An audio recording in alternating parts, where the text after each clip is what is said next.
let's dive into retro video game music here. I'm going to ask both of you guys this question here. So what's some of the earliest music you remember from video games, the ones that really connected with you? And I'll start with you, Brett. Okay, well, I mean, my first games were Super Mario on Nintendo, so that's, lets you know how old I am. 36. Yeah. So that was when it all began, and the music right out the gate, obviously, Mario Bros. Theme, banger, right? And but I think probably more near and dear to my heart though was the next generation, which was the Super Nintendo and Sega era, right? And games from that I found particularly compelling, particularly from the music side. Sonic was one. That Green Hill Zone is another banger classic. And I always, when I think about games, I also think about the music involved in them. And I think the ones that really turned the tide for me and like kind of recognized that it could go even further than that were some of the RPG games on the Super Nintendo, like Final Fantasy III and Chrono Trigger particularly, because not only were they cool games and with cool stories, I mean, they're also like presenting you with some pretty serious subject matter, right? And then with that, some of like absolutely fantastic, like classically trained composition scoring that goes along with those kind of more serious tones. And me and my brother would, once the game was turned off, would still be talking about what had happened and like how they and we would use that in our own imaginations and our own storylines that we would create. Yeah, so that's probably the era that really stuck with me and what Heatley Bros probably pays the most homage to. What about you, Jamie?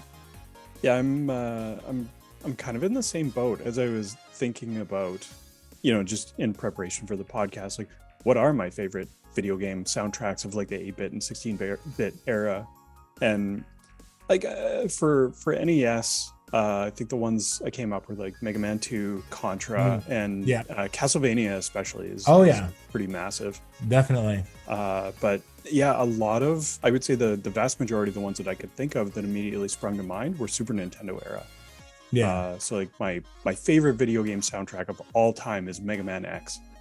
Nice. It's brilliant.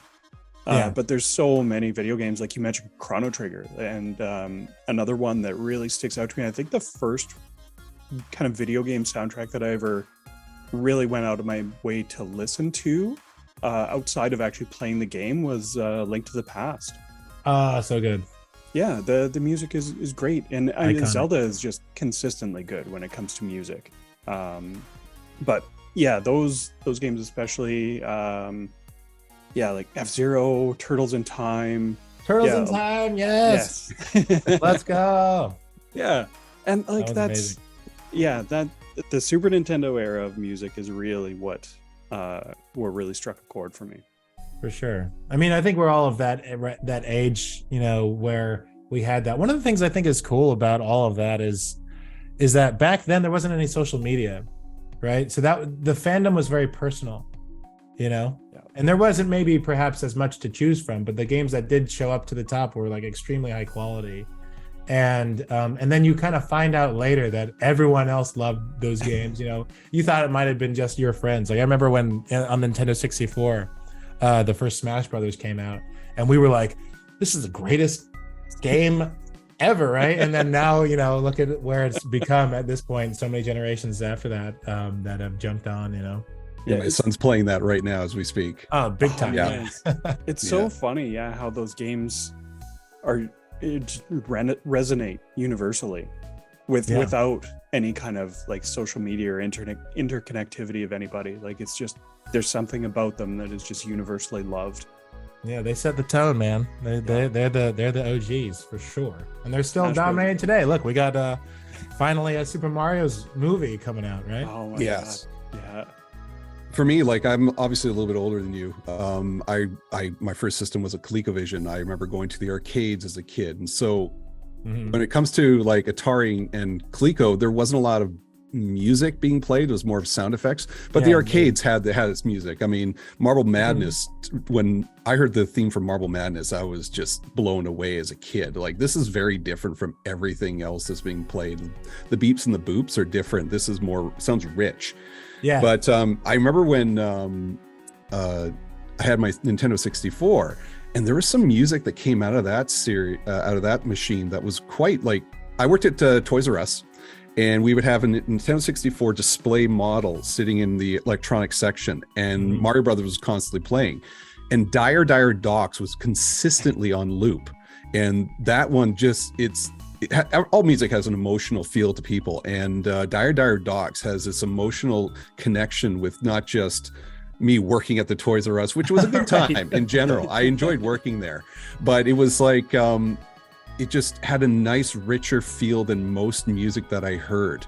And I was going to ask you guys, like, do you notice there was quite a shift in music when we had Nintendo, Super Nintendo, Sega? I mean, even Sega brought in quite a shift when it comes to quality of music. Their sound is a little bit different. But then when we step into the PlayStation era, and then we get things like Grand Theft Auto, and and even like you mentioned Castlevania, the music was less beeps and boops and more just rich that's an actual instrument, that's actual rock music. Wipeout, the whole Wipeout came out with a soundtrack that introduced me to techno music and such. Nice. Did you guys notice, like, when did you guys really notice a shift when it comes to the music? I mean, I think it was gradual, right? I mean, as the resolution of the sounds advanced along every generation, the opportunities to make things with a little bit less bleeps and bloops, and other kind of more enhanced instruments came around.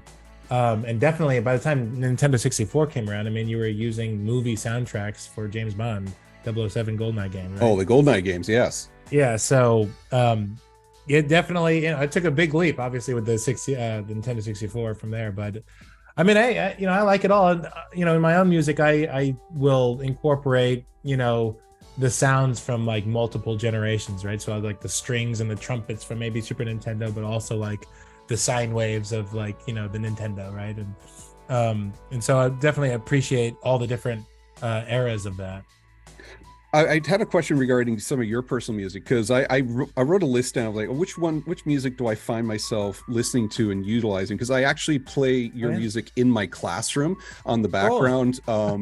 This is even before I even invited you on the show, because a lot of the time, like, me and Jamie went to a video game convention or trade. Remember that last summer?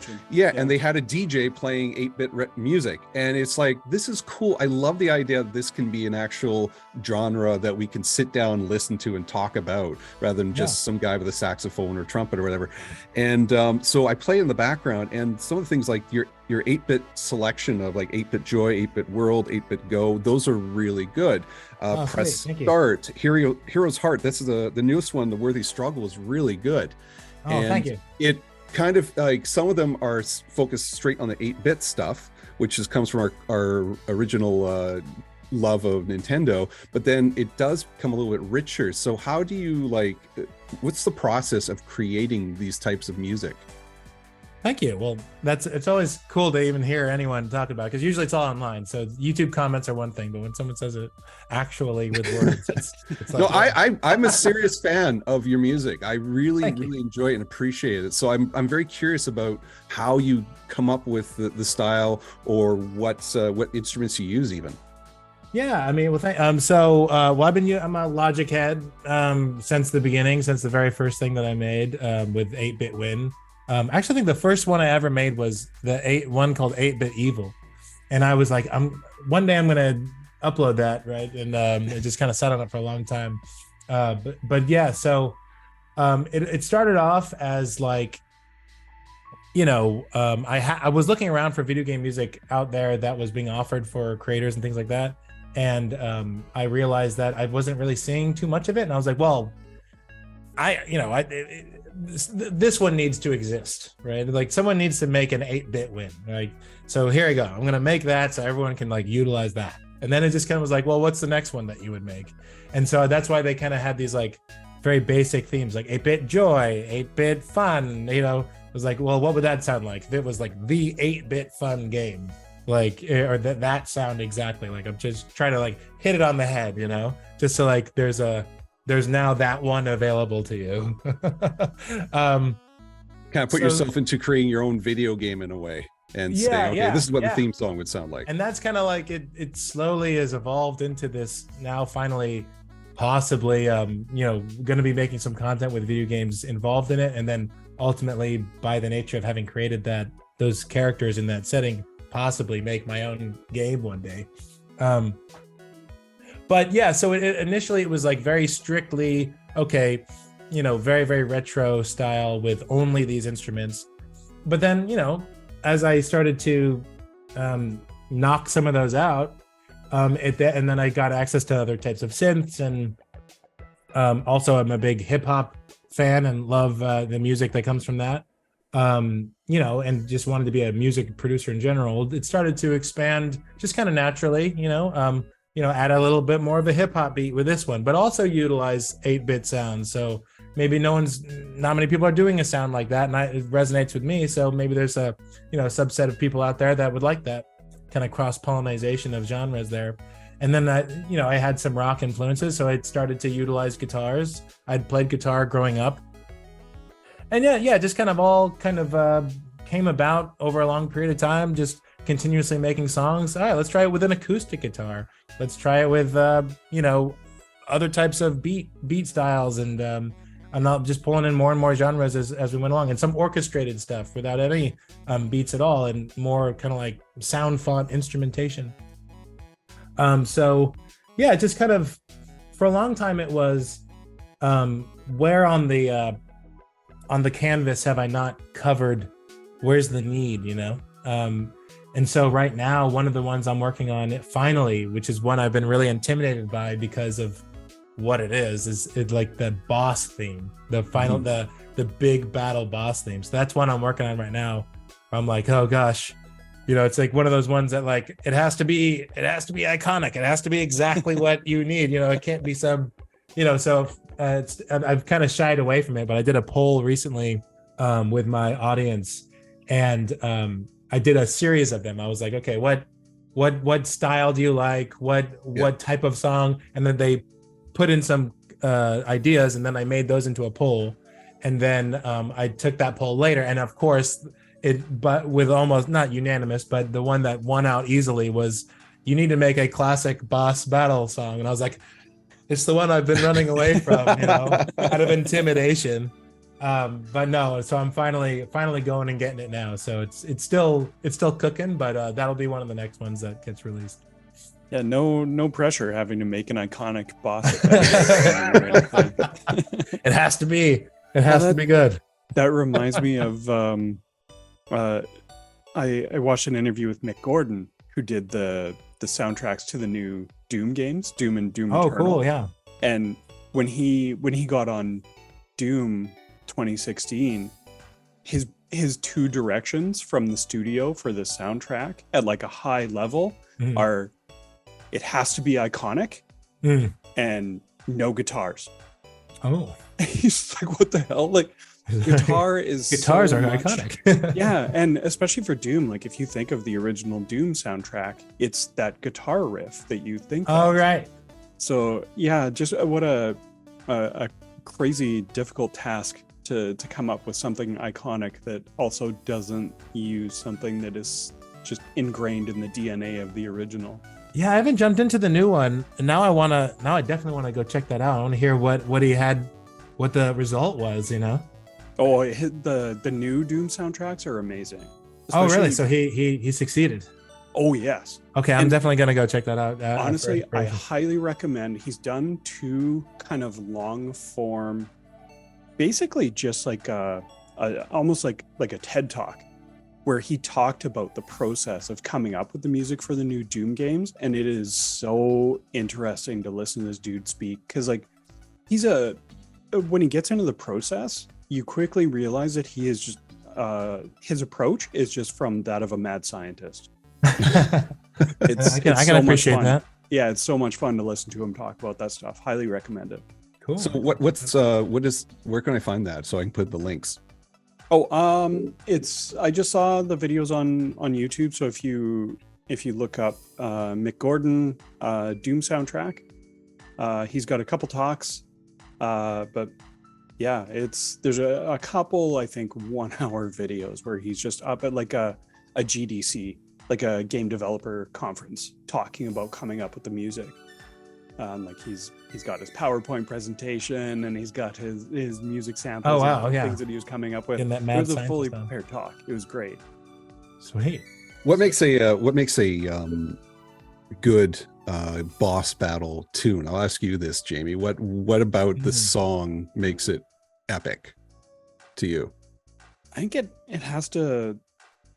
The music has to feel. I feel a bunch of pressure now in front of Brett. I want you to make something epic, It's gonna Jamie. be like either, oh yeah, that's not bad, or "Oh, you're way off. You have no idea what you're talking about. For me, it has to have kind of that ominous and intimidating tone. Like just from the music alone, you have to feel like this is a big deal and you should be scared. Yes. Absolutely. And two, I would say, just like almost just like a pounding beat, like something just like a war drum almost. Yeah, exactly. Yeah, you're definitely at war for sure. What about you, Brett? Oh well, yeah. No, I've listened to a lot of different songs in preparation of the one that I'm working on. You know, I want to incorporate the Pokemon, you know, right? So it's got that like, here we go, you know, and the way my favorite ones kind of incorporate a menacing, kind of a lot of dissonance in like the dire parts, right? In the RPG, kind of dun dun dun dun dun dun, dun, right? Like Final Fantasy VII, particular battle themes and things like that. But then you kind of, and that's usually when, like, to me, it's like a back and forth. It's like a call and response between the enemy's theme and the hero's perseverance. And the hero's perseverance to me is like a beautiful anthem that breaks out from the menacing part. So you have this big clash, and oh no, he's attacking us with these huge hats, and then it kind of you transition into the next movement is like, no, but we're coming through this thing. We're coming through the other side of this, and you have like your more beautiful kind of melodies and strength, and then once that hits its climax, we're back into like the menacing battle that we're like, we're starting to lose again, you know. Because it has to go into loops too, as well. Yeah, right? exactly. Yeah, and because so you don't know when this thing is going to end, but you got to Yeah. build up something. Yeah, so there's like this just oscillation between you're behind, this huge thing's happening. No, I'm gonna fight through it, and then they're beating me back again, and so yeah, you want that kind of just flowing ups and downs, and the clash to be, you know, exciting and constant. Yeah. I think Zelda does that the best when it comes to through all its iterations of its music. It just has such a rich feel, especially nowadays, the modern music, that it just has that intensity, has that drama. And I've heard people even take music like Mario and Zelda and revamp it into a more of a modern feel. When I'm playing your music, I'm also playing Mario jazz on the backgrout, or even Zelda jazz. Yeah. They've advanced. Jamie, it. you introduced me to some type of music yesterday. What was it again? Put me on the spot. Oh, right. It was mariachi versions of video game music. And it was it was wow. amazing listening to these Yeah. guys do mariachi Mario or Zelda. It was Zelda. Yeah, and so there's Mariachi Zelda, wow. if you want to look them up, it's their YouTube channel is called Mariachi Entertainment System, and it's Nice. just That's brilliant. mariachi versions of super famous and recognizable video game songs, and it's so much fun. I could see the way that like Super Mario's kind of advanced its soundtrack possibilities. It's kind of gone everywhere at this point. Mhm. I feel like a mariachi Mario theme is overdue now.